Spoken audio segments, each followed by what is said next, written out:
여러분, 대림절을 영어로는 애드벤트라고 합니다. 오신다라는 뜻을 가지고 있습니다. 이 오신다는 뜻을 가진 절기로서 이 대림절은 주님이 이 땅에 메시아로 오시기 전에는 주님이 메시아로 오심을 기다리는, 그것을 대림이라고 우리가 그렇게 부를 수가 있고요.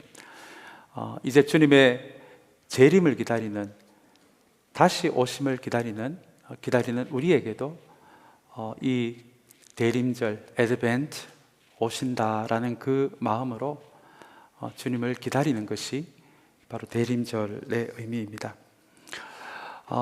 다른 분이 아니라 주님이 오신다고 하니까요. 그리고 주님이 다시 오신다고 하니까요. 우리의 삶의 자리와 신앙의 자리를 안 돌아볼 수가 없는 것이 또 이 대림절의 의미이기도 합니다.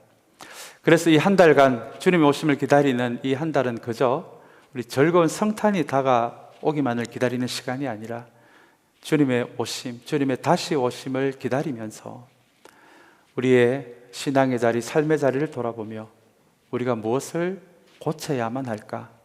여러분, 그것을 돌아보는 것을 우리 대림절, 그리고 대림이라는 이 단어의 의미입니다. 우리 사순절 우리에게 익숙할 것 같습니다. 주님의 십자가를 우리가 기억하면서 주님이 우리 십자가를 지시는, 또 부활하시는 그 시간들을 통해 우리 40일 동안 우리를 돌아보는 것을 사순절이라고 이야기합니다.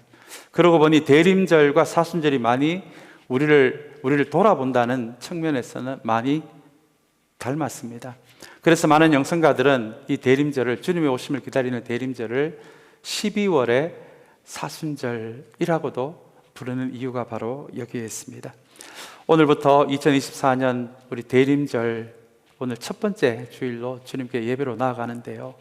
사랑하는 여러분, 오늘 이 예배를 통해서 우리 12월의 사순절인 이 대림절의 시간들을 통해서 다시 한번 그저 즐거운 성탄만을 기다리는 것이 아니라 이 땅에 아기의 모습으로, 가장 겸손한 모습으로 오시는 주님을 기억하면서 우리의 신앙의 자리, 삶의 자리, 혹시 고쳐야 할 것은 있는지 돌아볼 수 있는 우리의 대림절의 예배가 되시기를 주님의 이름으로 간절히 축원합니다. 오늘 첫 번째로 함께 붙들기를 원하는 말씀은 바로 빌립보서의 말씀입니다.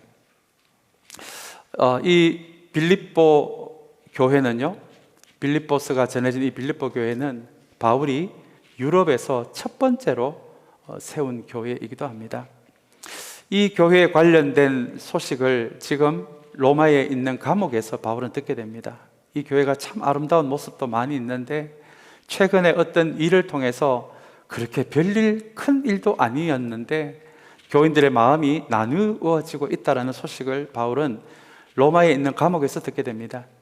그리고 이 빌립보서라는 편지를 통해서 어떻게 자신이 유럽에서 첫 번째 세운 이 교회가 다시 복음 안에서 하나가 되게 할 수 있을까? 여러분, 그 마음으로 쓴 편지가 빌립보서입니다.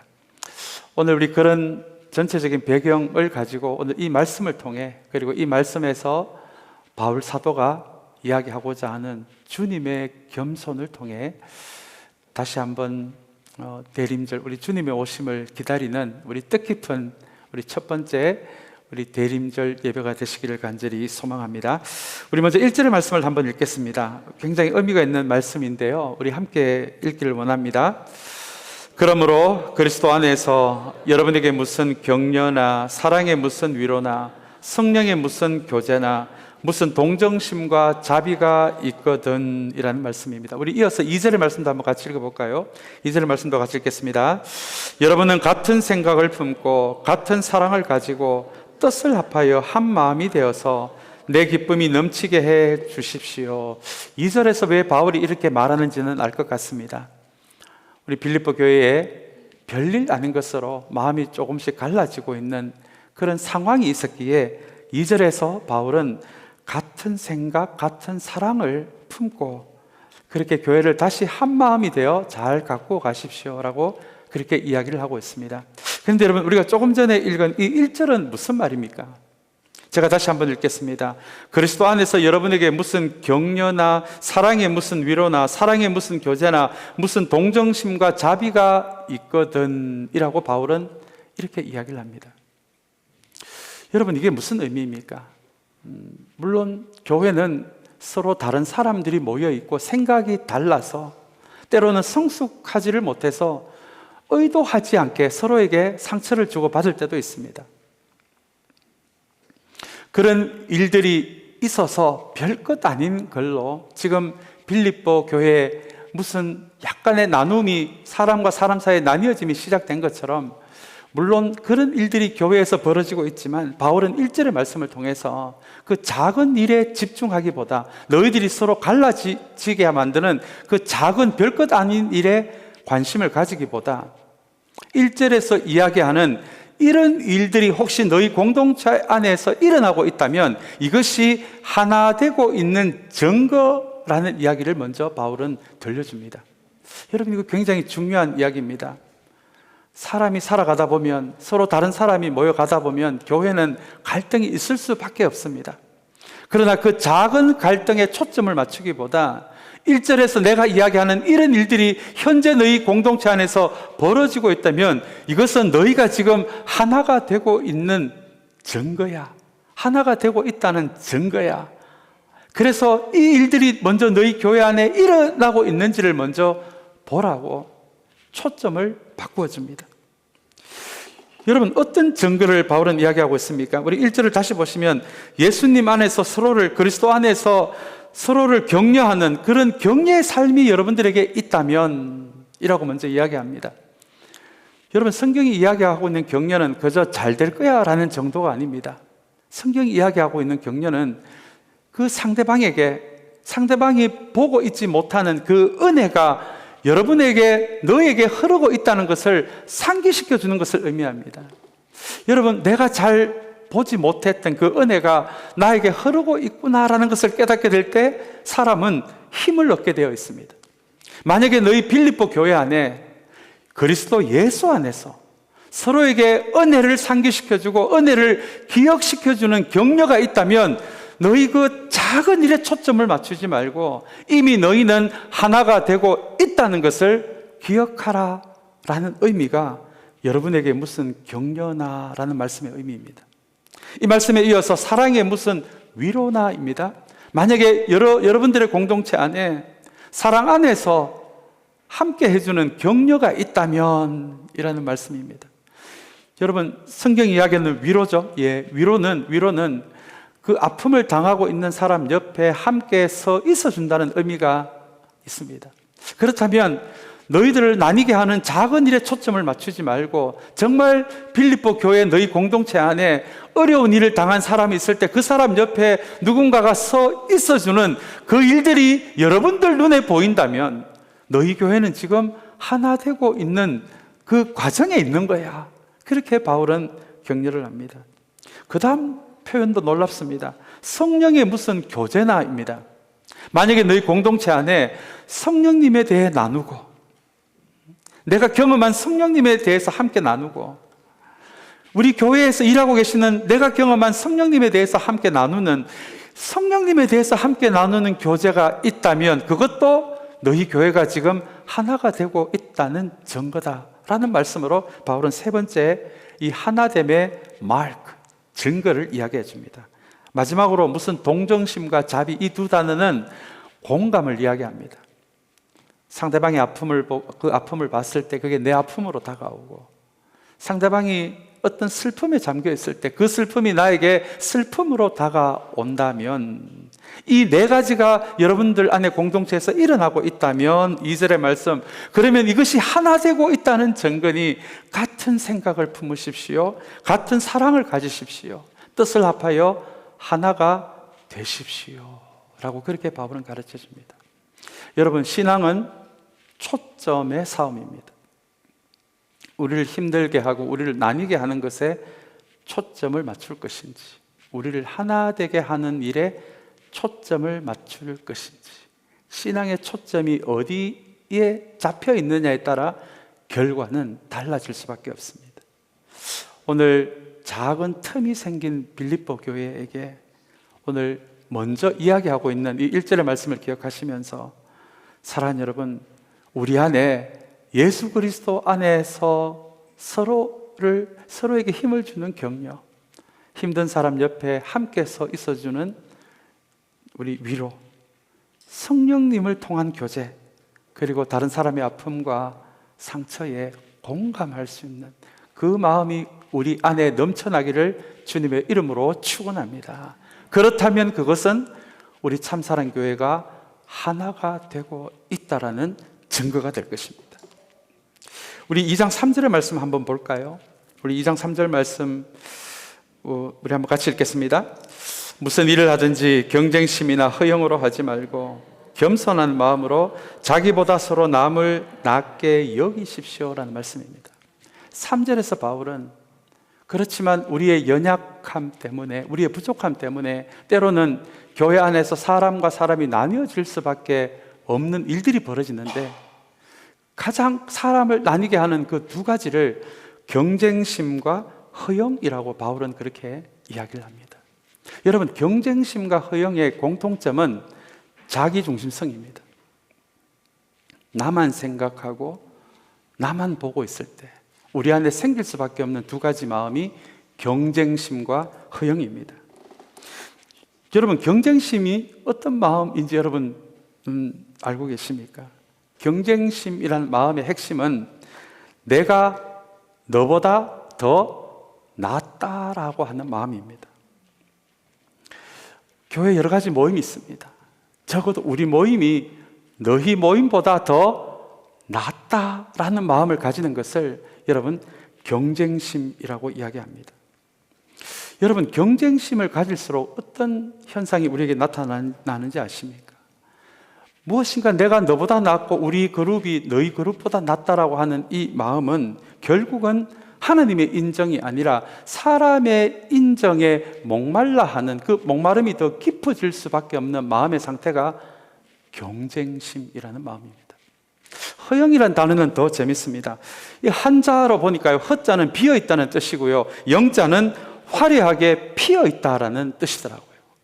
그래서 이 허영이라는 것은 내 속은 비어있는데, 영적인 것은 비어있는데 온통 나의 겉모습만을 화려하게 보이고자 하는 그 마음의 상태가, 여러분, 그 마음이 허영이더라고요. 저도 한때 허영의 상태에 있어 봤기 때문에 이게 어떤 마음인지 잘 알 것 같습니다. 여러분, 허영심이 우리의 마음에 많을수록 우리에게 드러날 수밖에 없는 현상 중에 하나는, 정상 중에 하나는 나는 항상 옳다라는 마음입니다. 너는 틀리고 나는 항상 옳다라는 마음입니다. 그래서 이 허영이라는 마음이 많을수록 내가 말하는 것에, 내 생각에 누가 동의해 주지 않으면 굉장히 화가 납니다. 왜냐하면 허영심에, 오늘 성경이 말하는 허영심의 핵심은 내가 항상 맞다라고 생각하는 마음이기 때문에 그렇습니다. 오늘 바울은 이 두 가지를 이야기합니다. 경쟁심, 내가 너희들보다 낫다, 너보다는 내가 낫다. 허영, 마음은 텅 비어 있는데, 영적인 것은 텅 비어 있는데 겉으로 눈에 보이는 것만 화려하게 꽃 피우려고 하는 이 두 가지 마음이 공동체의 하나됨을 깨트릴 수 있다라고 하는 마음으로 이 두 가지 마음에 대해서 바울은 먼저 이야기를 합니다. 그리고는 이 두 가지 마음을 이야기해 준 다음에 이제 겸손에 대해서, 우리가 방금 읽은 이 3절의 말씀에 보면 겸손한 마음에 대해서 바울은 이야기합니다. 우리 5절부터 9절까지는 주님의 겸손이 어떤 건지를 우리에게 말해주고요, 결국 다시 한번 공동체를 하나 되게 하는 것은 주님의 겸손을 함께 품는 것이라는 것을 오늘 말해주기 위해서 오늘 우리 1절부터 2장 1절부터 9절까지의 말씀은 바울은 이렇게 기록하고 있는 것입니다. 여러분, 겸손이 무엇이길래 허영과 경쟁심과 다르게 이 겸손은 우리를 하나 되게 만드는 것일까요? 사랑하는 여러분, 많은 분들이 겸손을 착각하십니다. 겸손을 어떤 분은 열등감으로 생각하고 있는 분도 계시고요, 나를 무조건 낮추어서 말하는 것을 겸손으로 알고 있는 분들도 계십니다. 저도 한때 그랬던 것 같아요. 아유, 저 같은 게 뭐라고요. 이 벌레 같은 제가 뭘 한다고요. 저는 그게 겸손인 줄 알았습니다. 여러분, 그렇지 않습니다. 주님이 피값으로 그분의 목숨을 내어놓고 우리를 사랑하셨는데 우리가 어떻게 열등한 존재가 될 수 있겠습니까? 낮은 자존감으로 살아갈 수가 있겠습니까? 벌레 같다라는 그 생각으로 살아갈 수가 있겠습니까? 성경이 말하는 겸손은 그런 것이 아닙니다. 성경이 말하는 겸손은 주님이 산상수훈에서 가르쳐 주신 가난한 마음, 그 가난한 마음이 바로 성경이 가르쳐 주는, 오늘 바울이 이야기하고자 하는 겸손을 가장 잘 가르쳐 주는 단어입니다. 여러분, 가난한 마음이 어떤 마음입니까? 가난한 마음은 이런 마음입니다. 주님이 내 인생에 없으면 안 됩니다. 내 인생에 주님이 반드시 있어야 합니다. 주님 없으면 나는 아무것도 아닙니다. 그러니까 내 인생에 주님이 반드시 계셔야 합니다. 여러분, 이것이 겸손입니다. 이런 마음을 가지고 살아가는 그 마음에 어떻게 교만한 마음이, 자만한 마음이 자리 잡을 수가 있겠습니까? 내 인생에 주님이 꼭 필요합니다. 나 주님 없으면 아무것도 아닙니다. 나 정말 주님 없으면 아무것도 아닙니다. 그런 마음을 가지고 살아가는 것, 여러분, 이것이 가난한 마음, 그리고 오늘 본문에서 겸손으로 가르쳐주는 마음입니다. 바울은 지금 이 마음이 있어야, 내 인생에 주님이 꼭 필요합니다라는 이 마음이 있어야 하나가 될 수 있다라는 이야기를 하기 위해 이렇게 조금씩 의미를 빌드업하고 있는 것이죠. 사랑하는 여러분, 이거 아십니까? 예수님 시대 1세기 때는 겸손이라는 것은 굉장히 사람들이 가지기를 싫어했던 마음이었습니다. 우리 일전에 한번 말씀드린 기억이 납니다. 그 시대는 종이 있었고 노예가 있었던 시대이기에 겸손이라는 단어는, 낮은 마음은 종이나 노예가 가질 수 있는 마음이지 결코 노예가 아닌 주인인 우리가 가질 수 있는 마음이 아니다라고 그렇게 생각했던 시대가 주님이 이 땅에 오셨던 1세기 시대의 대부분의 사람들이 가진 마음이었습니다. 나는 강하다. 나는 영향력이 있다. 내 야망은 크다. 그리고 거짓말을 했으라도, 과장을 했으라도 내가 얼마나 강한 존재인지를 드러내는 것이 미덕이었던 시대가 바로 예수님이 사셨던 1세기 우리 이스라엘 그리고 로마가 지배했던 그 시대의 문화였습니다. 그런데 여러분, 놀랍게도 1세기에 세워진 교회에서는 이 문화가 뒤집어져서 그 시대에 살았던 모든 크리스천들은 우리 크리스천들이 반드시 가져야 하는 마음을 겸손으로 그렇게 배웠습니다. 여러분, 왜 이렇게 된지 아십니까? 그 이유는 바로 주님 때문이었습니다. 하나님이시기도 하신 주님이 피조물인 인간의 모습으로 와서 십자가에서 자신의 목숨을 내어놓는 그 주님이 직접 실천한 겸손을 통해, 이게 겸손이 나쁜 것이 아니라 주님이 이렇게 사셨다면 우리도 이렇게 살아야 하는구나. 그래서 1세기 교회 교인들은 바깥 세상과는 달리, 세상에서는 강하고 영향력 있는 것을 이야기하지만 교회에서는 낮은 마음으로, 가난한 마음으로 살아가는 이 겸손이 크리스천의 최고의 미덕이 되었던 시대가 바로 1세기의 시대였습니다. 사랑하는 여러분, 오늘 우리가 읽은 이 말씀은 우리에게 익숙한 말씀입니다.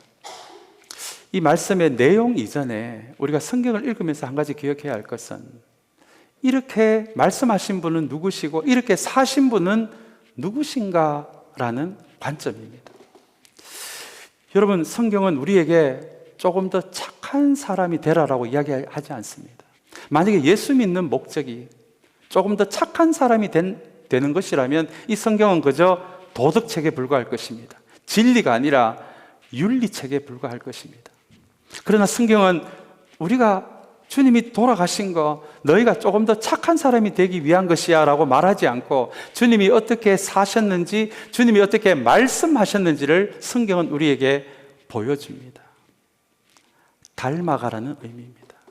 조금 더 착한 사람이 되는 것이 아니라 예수님이 어떻게 말씀하시고 어떻게 사셨는지를 너희들이 바라보면서 완벽하지는 않더라도 예수님을 닮아가는 작은 예수가 되어라. 작은 예수의 모습으로 살아가라. 여러분, 이것이 성경이 우리에게 주님이 어떻게 말씀하셨고 어떻게 살아가셨는지를 우리에게 보여주는 의미입니다.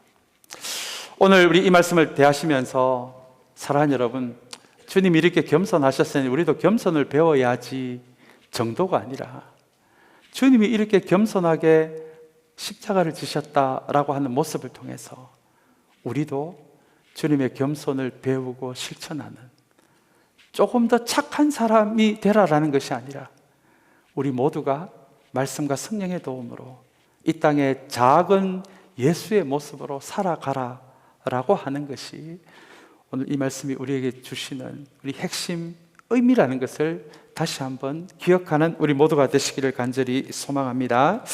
오늘 이 말씀을 우리 3절 후반부에 보시면 먼저 주님이 어떻게 겸손하셨는지를 보여주기 전에 자기 중심성을, 경쟁심과 허영을 깨는 훈련 한 가지를 바울이 먼저 우리에게 소개합니다. 우리 3절 말씀 후반부에 보시면 우리 한번 전체적으로 다시 한번 읽을까요? 우리 한번 다시 한번 읽겠습니다. 무슨 일을 하든지 경쟁심이나 허영으로 하지 말고 겸손한 마음으로 하고 자기보다 서로 남을 낮게 여기십시오. 여러분, 자기보다 서로 남을 낮게 여기십시오. 바울은 3절에서 우리의 허영심과 경쟁심을 깨는 조그마한 그걸 깰 수 있는 방법을 먼저 우리에게 가르쳐 줍니다. 자기보다 남을 낮게 여기랍니다. 이거 우리의 본능으로 너무너무 힘든 일이죠. 내가 제일인데, 자기 중심성이 있는데 우리가 어떻게 이렇게 살아갈 수 있을까요? 남을 낮게 여긴다? 헬라 원어에 보니까요, 중요한 사람으로 취급한다라는 의미가 있더라고요. 나보다 다른 사람을 더 중요한 사람으로 여기십시오 라는 그런 의미입니다. 그런데 여러분, 만약에 저와 여러분들이 나보다 남을 더 중요하게 여기는 그렇게만 살아간다면 어떤 일이 우리에게 벌어질까요? 혹은 어떤 사람만 더 중요하게 여기고 우리는 계속해서 남을 더 중요하게 여기는 사람으로만 살아가라는 그런 의미는 아닐까요? 혹시 우리가 그렇게 생각할까 봐, 빌립보 교인들이 그렇게 생각할까 봐 바울은 여기에 단어 하나를 더 추가합니다. 자기보다 남을 낮게 여기십시오. 남 앞에 무슨 단어가 있습니까? 서로라는 단어가 있습니다. 이것은 일부의 사람만 해야 될 것이 아니라 빌립보 교회 교인 여러분들 모두가 남을 더 중요한 사람으로 여기는 훈련을 한번 시작해 보십시오 라는 의미가 됩니다. 그렇다면 여러분, 서로 남을 낮게 여기라는 이 말의 뜻을 다시 한번 쉽게 표현한다면 주님 앞에서는 빌립보 교인들 한 사람도 예외 없이 모두 다 중요한 사람이라는 의미가 바로 여기에 있습니다. 자기보다 서로 남을 낮게 여기십시오. 여러분, 우리 참사랑교회도 마찬가지가 아니겠습니까? 누가 더 중요하고 누가 덜 중요한 사람이 어디에 있겠습니까? 만약에 그런 마음을 가진다면 우리는 하나 되지 못할 것입니다. 그래서 바울은 이것을 훈련하라고 우리에게 가르쳐 주는 것입니다. 여러분들 보기에 어떤 분은 더 중요하고 어떤 분은 덜 중요할지 몰라도, 그러나 여러분, 바울은 그런 마음으로는 하나가 될 수 없다라고 지금 선언하고 있는 것입니다. 하나님 앞에서는 모든 사람이 똑같이 중요한 사람이다라는 그것을 연습하고 훈련하십시오. 그러면 하나가 될 수 있습니다. 그것이 자기보다 서로 남을 낮게 여기십시오라는 이 말씀의 의미입니다. 그런데 여러분, 오늘 이 말씀을 대하시면서 또한 우리가 한 가지 좀 생각해야 할, 우리에게 깊은 통찰력을 주는 단어가 있습니다. 그 단어가 바로 여기십시오라는 단어입니다. 여기십시오라는 이 단어는 다른 말로 풀면 그렇게 생각하십시오라는 의미입니다. 바울은 로마서 12장 2절의 말씀을 통해서 우리에게 참된 변화가 일어나는 순서를 가르쳐 주는데요, 우리에게 참된 변화가 시작되는 그 지점을 마음이라고 그렇게 이야기합니다. 여러분, 마음은 어떤 곳입니까? 생각이 만들어지는 곳이잖아요. 다음에 그 생각에 맞는 감정이 만들어지는 곳이잖아요. 감정에서 행동이 나옵니다. 그래서 우리의 마음은 생각이 만들어지고 감정이 만들어지고 행동이 시작되는 곳입니다. 그곳이 마음입니다.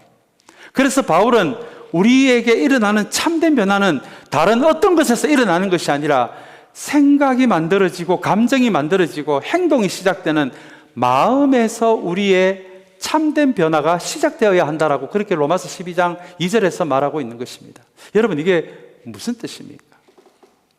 여기십시오라는 단어가 생각하십시오라는 단어가 된다면 정말 나보다 남을 낮게 여기는, 정말 우리 모두가 중요한 사람이다라는 이것을 연습하려면 여러분의 생각이 먼저 바뀌어야 되는데, 그 생각이 마음에서 만들어지니까 그 마음에서 만들어지는 그 생각부터 여러분들이 먼저 고쳐야 한다는 의미가 여기십시오라는 단어입니다. 사랑하는 여러분, 이거 한번 여러분들의 경험을 한번 생각해 보시기 바랍니다. 생각이 어떻게 만들어집니까? 우리 안에 해결되지 못한 상처가 있다면요, 그 상처로 인해 우리의 마음에 상처에 관련된 생각이 만들어집니다. 그리고 상처에 대한 감정이 만들어집니다. 그리고 그 감정이 건드려지면 생각이 행동으로 표현이 됩니다. 썸뿌리도 있죠. 이민생활 하면서, 고단한 이민생활 하면서, 그리고 나는 이 교회에서 열심히 일했는데 이런 일 저런 일로 오해받을 때 우리의 마음에는 실망감으로 인한 썸뿌리가 만들어집니다. 이 썸뿌리가 주님 안에서 해결이 되지 않으면 썸뿌리가 우리의 마음에서 생각을 만들어냅니다. 썸뿌리에 관련된 감정이 만들어집니다. 그리고 감정대로 행동하게 되어 있습니다. 그래서 바울은 어떻게 사람이 진짜 참되게 변화할 수 있는지 그 원리를 알고 있으니까 바울은 여기십시오라는 단어를 통해서 먼저 상대방에 대한 여러분들이 가지고 있는 그 생각을, 썸뿌리나 상처에서 만들어진 그 생각을 주님의 말씀으로 그 생각을 고치는 작업부터 먼저 시작하십시오. 여러분, 이것이 여기십시오라는 단어의 의미입니다. 사랑하는 여러분, 마귀가 우리의 삶에도 역사한다면 우리 삶의 어떤 부분에서 가장 재밌게 역사하고 있는 줄 아십니까? 일하고 있는지 아십니까? 바로 생각입니다. 우리에게 이런 안 좋은 일, 저런 안 좋은 일을 만들어서 우리를 위기에도 빠뜨리지만, 그러나 여러분, 머리 좋은 마귀가 저와 여러분들, 하나님의 자녀들을 하나님의 은혜에서 멀어지게 하기 위해서는 제일 손쉬운 방법이 우리의 생각을 건드리는 것입니다. 상처를 통해, 썸뿌리를 통해, 섭섭함을 통해 그것으로 우리의 마음의 생각을 만들고 비슷한 감정을 만들고 그렇게 살아가도록 행동을 하게 만드는 그 일을 마귀가 합니다. 그런데 여러분, 오늘 바울이 이야기하는 생각하십시오, 여기십시오라는 이 단어는 그렇다면 어떤 의미입니까? 그 생각에 갇혀서 살아가지 말고 하나님의 말씀으로 그렇게 만들어진 생각을 고치십시오. 하나님의 말씀으로 이미 우리 안에 움직이고 있는 하나님께서 기뻐하시지 않는 감정을 고치십시오. 그게 여러분 여기십시오라는 단어의 의미입니다. 왜냐하면 하나님의 말씀으로 우리의 생각부터 바꾸는 작업을 하지 않으면 예배 시간에 한번 은혜 받았다고 해서, 예배 시간에 찬양하면서 눈물 한번 흘렸다고 해서 우리는 바뀌지 않기 때문에 그렇습니다. 우리가 바뀌는 가장 첫 번째 방법은 우리의 뭐를 바꾸는 거라고요? 생각을 바꾸는 것입니다. 나는 이렇게 생각하고 살았지만 주님의 말씀을 가지고 가만히 생각해 보니까 내 생각이 틀렸구나. 여러분, 그것이 여기십시오라는 단어의 뜻입니다. 생각이 바뀌면 그 생각에 맞는 감정이 만들어집니다. 그리고 그 감정이 만들어지면 생각대로 감정대로 우리는 행동하게 되어 있습니다. 사랑하는 여러분, 오늘 바울이 이 빌립보 교회에게 어떻게 참된 변화를 시작할 수 있는지 가르쳐주는 이 여기십시오라는 단어를 우리가 좀 묵상하면서 저와 여러분의 신앙의 여정에도 결코 잊어서는 안 되는 단어가 바로 여기십시오라는 단어입니다. 여러분, 이 단어 잊어버리시면 안 됩니다. 저와 여러분들의 진짜 변화는 말씀으로 우리의 생각을 바꾸는 것에서 시작되기 때문입니다. 한번 저를 따라해 주시기 바랍니다. 여기십시오. 여러분, 이 단어 결코 잊지 않는 우리 모두가 되시기를 간절히 소망합니다. 우리 5절의 말씀 우리 한번 같이 읽어보겠습니다. 우리 5절의 말씀 우리 한번 같이 읽겠습니다. 같이 읽겠습니다. 여러분 안에 이 마음을 품으십시오. 그것은 곧 그리스도 예수의 마음이기도 합니다. 바울은 알고 있었습니다. 우리가 생각한다고 해서, 우리가 노력한다고 해서 진짜 하나 되지 않을 사람들이 하나가 되고 우리가 참된 크리스찬이 되는 것이 아니라 그것이 우리 힘으로 안 된다는 것을 알기에 바울은 5절부터 정말 이 빌립보 교회가 기억해야 할 영적인 원리들을 가르쳐 줍니다. 제일 먼저 바울은 이렇게 이야기합니다. 여러분 안에 이 마음을 품으십시오. 그것은 곧 그리스도 예수의 마음입니다. 여러분, 우리가 같은 믿음의 식구들끼리 같이 밥 먹으러 가고 같이 놀러도 가고 운동도 같이 하고 여행도 하고, 여러분 좋은 교제의 모습입니다. 그러나 그것만으로 하나가 되지는 않습니다. 아무리 그렇게 친해도 뭐 섭섭한 마음 하나 생기면 그 관계 하루아침에도 깨지는 것이 우리의 연약함이 아닙니까? 바울은 그것을 알고 있었습니다. 이런 거 저런 거 우리 충분히 교제할 수 있고 좋은 모습이지만, 그러나 진짜 우리가 하나가 되기 위해서는 뭘 해야 한다? 예수의 마음을 품어야 한다라고 이야기를 해줍니다. 여러분, 아무리 엉망인 교회라도요, 그 교회에 출석하시는 분들이 한 명도 예외 없이 내가 이제는 내 생각대로 살지 않고 내 감정대로 살지 않고 나도 한번 예수의 마음을 한번 품어봐야 되겠다, 그런 결심이 그 교회 가운데 일어나고 있다면, 여러분 오늘 바울의 이 말씀으로는 그렇게 예수의 마음을 모든 교인들이 품을 때 그냥 하나가 되어진다는 것입니다. 여러분, 이것이 영적인 원리입니다.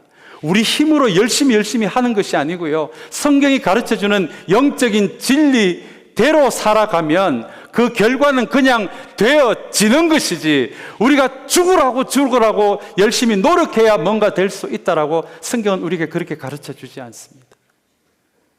성경은 영적인 원리대로 살아보라고 우리에게 가르쳐줍니다. 여러분, 그것이 바로 예수의 마음을 한번 품어봐라. 내가 지금부터 이야기할 주님의 겸손이 어떻게 이 땅에서 드러났는지 그것을 가르쳐 줄 텐데, 그 마음을 너희들이 품게 되면 그냥 하나가 되어지게 되어 있다라는 말씀입니다. 여러분, 이게 얼마나 중요한 말씀입니까? 그러니 우리의 힘으로 이렇게 노력해도 안 되고 저렇게 노력해도 안 된다라고 낙심하지 마시고요, 낙심의 자리에 다시 한번 주님의 마음을 품어보기를 시작해 보십시오. 그러면 되어집니다. 이것이 영적인 원리입니다. 그렇다면 오늘 바울이 가르쳐 주고자 하는 주님의 모습은 어떤 모습이었을까요? 우리 2장 6절 7절 말씀, 우리 두 절의 말씀 한번 같이 읽겠습니다. 그는 하나님의 모습을 지니셨으나 하나님과 동등함을 당연하게 생각하지 않으시고 오히려 자기를 비워서 종의 모습을 취하시고 사람과 같이 되셨습니다. 그는 사람의 모양으로 나타나셔서라는 말씀입니다. 하나님의 모습을 지니셨으나, 하나님과 동일한 본질, 동일한 성품을 가지신 분이시지만 하나님과 동등함을 당연하게 생각하지 않으셨다라고, 그렇게 먼저 바울은 주님의 겸손이 어떤 겸손인지를 우리에게 가르쳐 줍니다. 이 겸손이 2장 7절에 보시면 한 단어로 표현되어 있습니다. 그것이 바로 오히려 자기를 어떻게 한다고요? 비워서입니다. 여러분, 이게 자기 비움입니다. 주님의 겸손은 첫 번째 자기 비움의 모습으로 나타났습니다. 하나님과 동일하신 분이시지만 하나님이 받으실 영광, 하나님이 받으실 그 모든 누릴 수 있는 권리, 능력, 이것을 당연한 것으로 여기시지 않고 그것을 내려놓았다라고 하는 것이 여러분 자기 비움이라는 말씀의 의미입니다. 사랑하는 여러분, 저는 주님이 우리 연약한 아기의 모습으로 온 것이 성탄이지 않습니까? 우리 많은 분들이 십자가의 사랑을 주님의 우리에게 보여주신 사랑의 클라이막스로 이해하는데요, 당연한 말씀입니다. 그러나 저는 개인적으로 십자가의 사랑만큼 강력한 사랑의 모습이 하나 더 있는데, 그것이 바로 어린 아기의 모습으로 이 땅에 오셨다는 것입니다. 주님도 창조주이시거든요. 성경은 주님도 창조주라고 이야기합니다. 그런데 우리 인간을 지으신 창조주이신 우리 성자 예수님이 피조물의 모습인 인간의 모습으로 이 땅에 오셨다. 그리고 그분이 하나님으로서 누려야 할 모든 권리와 영광을 내려놓으셨다. 여러분, 이것이 자기 비움입니다. 주님의 겸손은 자기를 먼저 비우는 것에서 시작이 되었습니다. 사랑하는 여러분, 우리가 작은 예수로 살아가는 것이 우리를 향하신 하나님의 바람이라면, 그렇다면 우리는 어떻게 이 자기 비움을 우리가 연습할 수 있을까요? 우리가 주님의 자기 비움, 당연히 누려야 할 것을 내려놓는 그것을 연습을 하는 한 가지 방법이 있는데요, 그것은 바로 주님이 나에게 주신 모든 것을 선물로 생각하는 것입니다. 내가 당연히 누려야 할 권리가 아니라 주님이 나에게 주신 모든 것을, 그것이 힘이든지 영향력이든지 물질이든지, 이것을 내 것으로 알고 내가 당연히 누려야 하는 것으로 살아가지 않고 나에게 선물로 주셨으니 이 선물을 통해서 다른 사람의 삶을 살리는 그 삶을 살아갈 수 있다면, 여러분, 그것이 자기 비움의 삶입니다.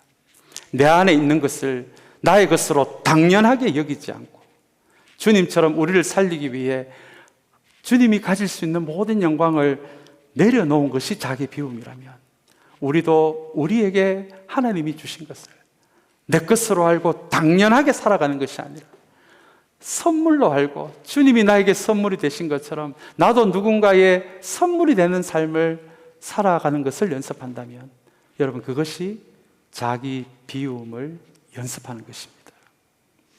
바울은 이 자기 비움이 있을 때 교회는 하나가 될 수 있다라고 이야기합니다. 우리 2장 8절 말씀 우리 한번 다시 2장 7절 말씀 우리 한번 다시 보겠습니다. 자, 우리 자기를 비워서 뒤에 부분 보겠습니다. 종의 모습을 취하시고 사람과 같이 되셨습니다. 그는 사람의 모양으로 나타나셔서 자기를, 우리 2장 8절 말씀입니다. 자기를 낮추시고라는 표현이 또 나옵니다. 사랑하는 여러분, 사람의 모양으로 나타나셔서 하나님이신 예수님이 자기를 인간의 모습으로 또한 낮추었다라고 그렇게 표현을 이야기합니다. 그렇다면 주님의 겸손은 첫 번째는 자기 비움이고요, 두 번째는 자기 낮춤입니다. 여러분, 이 자기 낮춤이 헬라어의 단어에 보시면 겸손이라는 단어와 동일한 단어입니다. 우리는 어떻게 자기 낮춤을 연습할 수 있을까요? 앞에서 말씀드린 대로 나를 비하한다고 해서, 나를 벌레 같은 인간이라고 말한다고 해서 그것이 진정한 자기 낮춤이 아니라, 자기 낮춤, 성경이 이야기하는 겸손은 내 인생에 하나님이 꼭 필요하다는 마음을 가지고 살아간다면, 여러분, 그것이 자기 낮춤의 삶을 연습하는 것입니다. 한번 저를 따라해 주시기 바랍니다. 나는 하나님이 없이는 못 삽니다. 하나님이 내 인생에 꼭 필요합니다. 여러분, 그 마음을 가지고 살아가신다면 우리는 결코 교만할 수 없습니다. 우리는 결코 자만할 수 없습니다. 이것이 주님이 우리에게 보여주신 자기 낮춤을 연습하는 방식입니다. 이제 다시 8절 후반부에 보시면 죽기까지 순종하셨으니 곧 십자가에 죽기까지 하셨다라는 말씀으로 바울은 우리 주님의 겸손의 세 번째 모습을 보여줍니다. 그것은 바로 자기 희생입니다. 주님의 겸손은 이렇게 세 가지 모습으로 표현이 되었습니다. 자기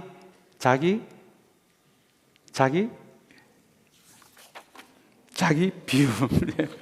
다음 두 번째로 자기 낮춤. 세 번째는요, 자기 희생입니다. 히브리서 12장 2절 말씀은 제가 여러분에게 가끔 말씀드리는 제가 가장 소중하게 생각하는 말씀 중에 하나입니다. 히브리서 12장 2절 말씀은 주님이 자신의 목숨을, 생명을 내어놓으시되 기쁨으로 내어놓으셨다라는 말씀입니다. 여러분, 여기에서 우리가 정말 이 공동체를 위해서 우리도 주님처럼 자기 희생의 삶을 살아가는 것이 작은 예수가 되는 길이라면, 기쁨으로 내어놓으셨다라는 이것을 기억하신다면, 오늘 주님이 말씀하시는 것은 억지로 하는 희생, 겨우겨우 의무감으로 하는 희생이 아니라 주님처럼 기쁜 희생의 삶을 살아가라라는 말씀이 오늘 본문에서 보여주는 주님의 세 번째 겸손의 모습인 자기 희생입니다. 그렇다면 여러분, 이 자기 희생을, 우리는 기쁜 자기 희생을 어떻게 연습할 수 있을까요? 제가 이 말씀을 좀 고민하면서 자기 희생, 기쁜 자기 희생을 연습하는 하나의 방법은 한번 저를 따라해 주시기 바랍니다. 계산하지 말자. 계산하지 말자. 저도 죽으라고 한번 목회자가 되기 전에 교회에서 일을 하다 보니까 보이더라고요. 누가 더 하고 누가 덜 섬기는지가 보이더라고요. 시간이 지나니까 나만 하는 것 같아요. 원망하는 마음이 생깁니다. 그런데 여러분, 그런 계산하는 마음을 가지고서는 기쁜 자기 희생을 할 수 없습니다. 여러분, 잘 생각해 보시기 바랍니다. 주님이 십자가를 계산하면서 지셨을까요? 여러분, 아닙니다. 주님이 십자가를 지신 것은 기쁨의 선택이거든요. 주님의 기쁜 자기 희생이거든요. 그런데 우리가 헌신하면서도 계산합니다. 누가 더 하고 누가 덜 하는지를 우리는 판단하고 머리로 계산합니다. 사랑하는 여러분, 성경이 이야기하는 정말 참된 크리스찬의 모습이 어떤 모습인지 아십니까? 공동체에서는 그냥 손해보는 인생으로 살아가는 것입니다. 여러분, 계산하면 계산할수록 은혜로부터 멀어질 수밖에 없습니다. 차라리 그냥 교회 안에서는 그냥 내가 다른 사람들보다 조금 더 손해보십시오. 그 괜찮습니다. 주님도 계산하지 않고 기쁜 자기 희생의 길인 십자가를 지셨는데 우리가 뭐라고 계산합니까? 우리가 뭐라고 판단합니까? 우리가 누가 더 낫고 누가 더 못하다라고 판단을 합니까? 여러분, 그것은 크리스찬의 삶이 아닙니다. 성경은 계산하지 말라고 이야기합니다. 그리고 이 말씀을 가만히 생각해 보시면 그렇게 자기를 더 희생하는 사람요, 기쁘게 희생하는 사람요, 손해보고 바보 취급받더라도 기쁘게 희생하는 사람들이 나중에 보니까 주님이 말할 수 없는 은혜로 위로하시고 힘을 주시고 공급하시더라는 것입니다. 그렇다면 여러분, 크리스찬은 어떤 사람입니까? 앞에서는 손해보는 사람입니다. 그러나 뒤에서는 주님이 주시는 말할 수 없는 은혜를 누리는 사람. 우리가 그런 모습으로 살아간다면 이 교회는 하나 되지 말라고 해도 하나 되지 않을 수가 없는 것이, 여러분, 그것이 오늘 본문에서 바울이 가르쳐주는 하나 되는 방식입니다. 우리 마지막으로 2장 9절 말씀 읽고 마치겠습니다. 우리 9절 말씀 같이 읽겠습니다. 그러므로 하나님께서는 그를 지극히 높이시고 모든 이름 위에 뛰어난 이름을 그에게 주셨습니다. 여러분, 대역전의 말씀입니다. 말이 그렇지 자기 비움, 자기 낮춤, 자기 희생, 세상적인 관점에 보면 참 바보 같은 삶이 아닙니까? 저렇게 억만금을 줘도 그렇게는 못 살 것 같습니다. 그런데 주님이 그렇게 사셨어요. 자기 비움, 자기 낮춤, 자기 희생의 길을 그렇게 겸손하게 살아가셨는데 2장 9절에 보니까 모든 것이 역전이 돼서 하나님께서는 우리 주님을 지극히 어떻게 해요? 높여주시고 모든 이름 위에 뛰어난 이름을 그에게 주셨습니다. 여러분, 이것이 우리도 주님의 겸손을 닮아가는 우리에게 주시는 최고의 위로의 말씀이 여러분 9절의 말씀입니다. 주님의 몸된 교회를 섬기면서 남들이 보기에는 좀 바보처럼 보여도 자기 비움, 자기 낮춤, 기쁜 자기 희생의 길을 걸어갈 때 누군가의 관점에서는 손해보는 인생 같지만 오늘 9절의 말씀에 의하면 그렇게 주님의 겸손을 연습하는 인생을 우리 하나님이 어느 순간에 높여주십니다. 사람이 높여주는 것은 얼마 가지 못하지만 그런 인생을 하나님이 높여주십니다. 작은 예수의 모습이기 때문에 그렇습니다. 그리고 모든 이름 위에 뛰어난 이름을 주십니다. 오늘 이 말씀을 통해서 바울은 주님의 섬김의 마음을 함께 품되 그것이 자기 비움, 자기 낮춤, 기쁜 자기 희생이 될 때 그 교회가 하나 될 뿐만 아니라 그것이 너희들을 살리고 교회를 살리고 선교적 교회로 되어갈 수 있는 영적인 원리로 가르쳐주고 있습니다. 사랑하는 여러분, 우리 참사랑교회 얼마나 소중하게 세워진 교회입니까? 주님의 진리는 단순합니다. 복잡지 않습니다. 논문이 아닙니다. 오늘 바울이 들려준 정말 단순하면서도 깊은 말씀인 사랑하는 여러분, 주님의 마음을 함께 품는 우리 교회가 되시기를 간절히 소망합니다. 그 마음은 자기 비움입니다. 자기 낮춤입니다. 기쁜 자기 희생입니다. 그때 내 영혼이 살아납니다. 내 옆에 사람이 살아납니다. 우리 교회가 살아납니다. 교회가 살아나면 세상이 살아납니다. 그 영적인 원리를 붙드는 또 그런 마음으로 우리 주님을 기다리는 대림절 첫 번째 주일이 되시기를 다시 한번 주님의 이름으로 간절히 축원합니다.